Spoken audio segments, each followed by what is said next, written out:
Full name Alexander Pushkin. Russia's greatest poet and writer of all time. In the first half of the 19th century, he asked a question on the idea of Russian nationalism. Shouldn't all Slavic currents merge into the Russian Sea? With the manipulation of some words, the same question is being asked again in the year 2022. There are two milestones in Putin's rearview mirror as he moves forward in Ukraine. Treaty of Kievan Rus and Pereyaslav. The language is used in the narration of this story. There lies the basic mantra of this conflict. Language had a big place in all the major conflicts of the world. Language also plays a big role in the conflict between Russia and Ukraine.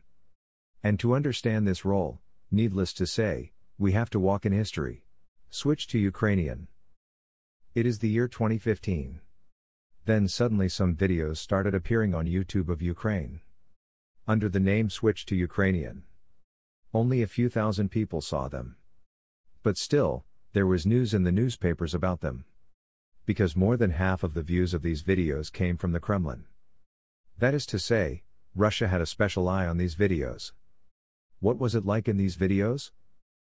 There was an appeal. Few Ukrainian volunteers were telling their countrymen, switch to Ukrainian.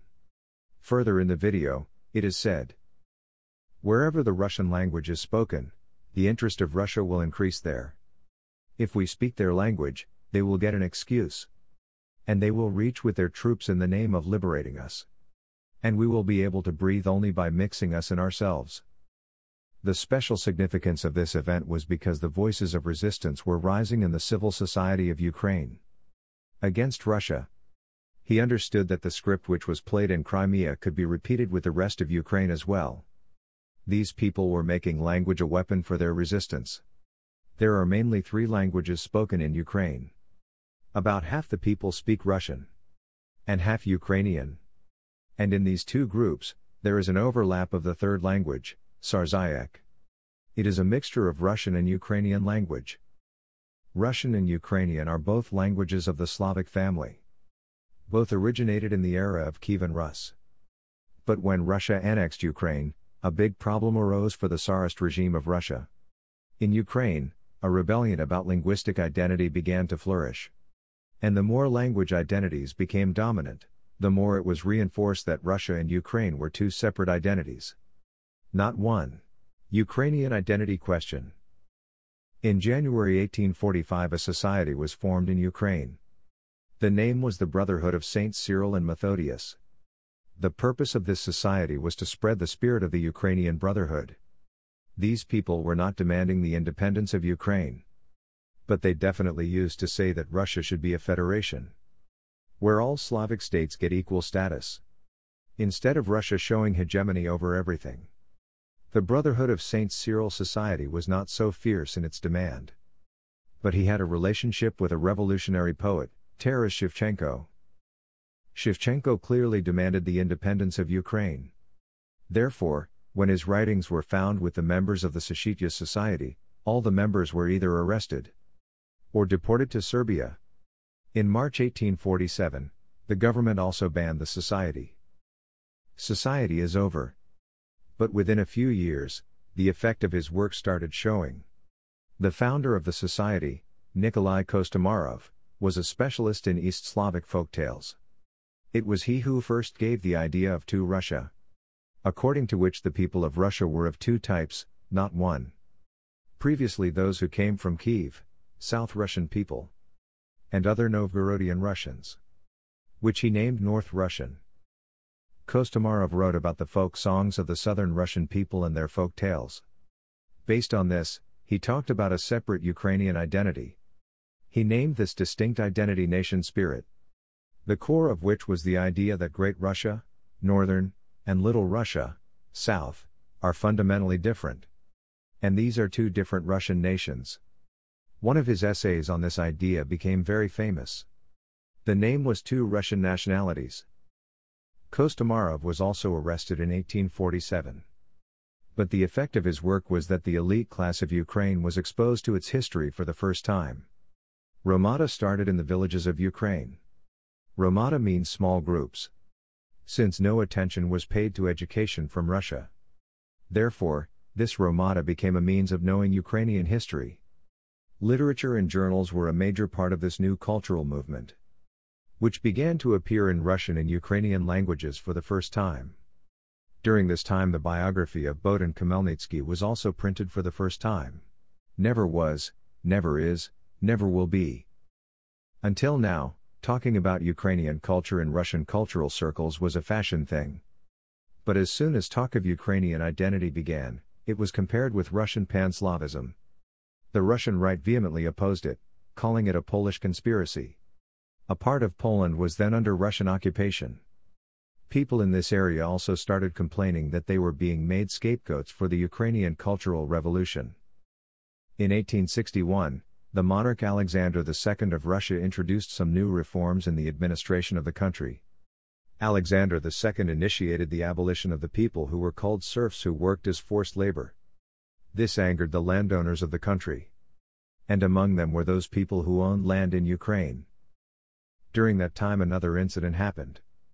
In 1863, the rebellion started in Poland. And the spark of ethnic separatism also reached Greater Russia. Alexander II ordered that all Ukrainian activists be arrested. And Sunday schools and Romada were also banned in Ukraine. On July 18, 1863, the Russian Interior Minister, Count Pyotr Valyuy, issued a decree. This decree got the name Valyuy Circular. One thing was written in its circular: no language like the Ukrainian language ever was, neither is, nor will there ever be. After this, all literature written in Ukrainian language was banned. Even Bibles written in Ukrainian language were banned. The people of the Ukrainian Brotherhood found another way. And in the year 1870, he did a new experiment. The southwestern branch of the Russian Geographic Society began publishing literature emphasizing Ukrainian identity in Russian. Ems Ukaz. When this news reached St. Petersburg, so the Tsar of Russia formed an imperial commission and asked them to investigate this new program. This commission came back and recommended that Ukrainian propaganda is being spread. Therefore, the scope of the Valyuy decree should be increased, so that all these programs are banned. The day the commission returned, Tsar Alexander II of Russia was in Germany. He called the leader of the commission to Germany and met him in a town called Bad Ems. Listening to the commission, Alexander II issued a new but secret decree. Its name was Ems Ukaz. Under this, all the books of Little Russian i.e., Ukrainian dialect were completely banned. Also, songs, plays, public lectures sung in Ukrainian language, all these were completely banned. Lecturers who taught at the university, who spoke Ukrainian, were fired. By banning the language, an attempt was made to suppress the issue of Ukrainian identity, so that separatism does not flare up. Alexander III became the new monarch in the year 1883. He made some changes in Ems Ukaz and lifted the ban on printing Ukrainian lyrics and dictionaries. But one condition was that the spelling for writing them would remain Russian. The Ukrainian people named this new way of writing Yurizka. After this, attempts were made to stage Ukrainian language plays etc. in some illegal ways and by giving some bribes. But nothing special happened and Ukrainian cultural development came to a complete halt. The restrictions of Ems Ukaz continued till 1995. After the Russian Revolution in 1905, the restrictions on Ukaz were removed. And after that, newspapers were published in Ukrainian language. A new educational society was formed, which were called Prosvita. Prosvita means enlightenment.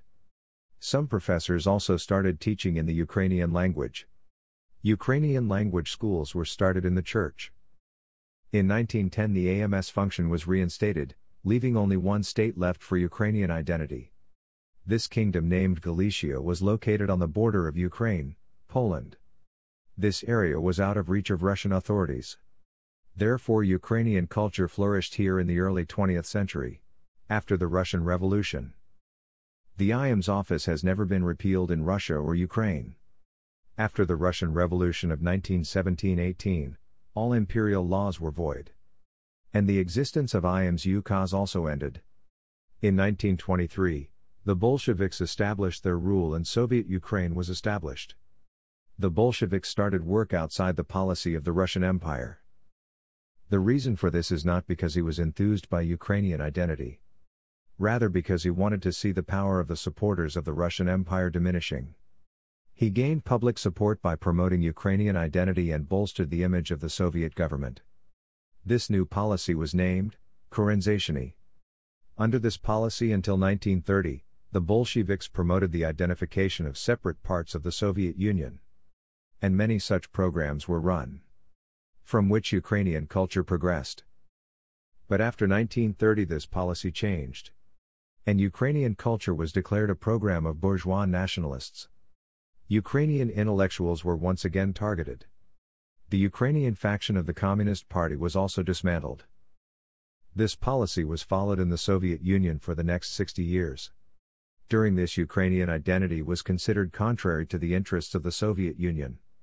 Gradually, a large part of Ukraine got absorbed in Russian culture. And after 1990, when Ukraine became independent, then Ukraine got its own identity.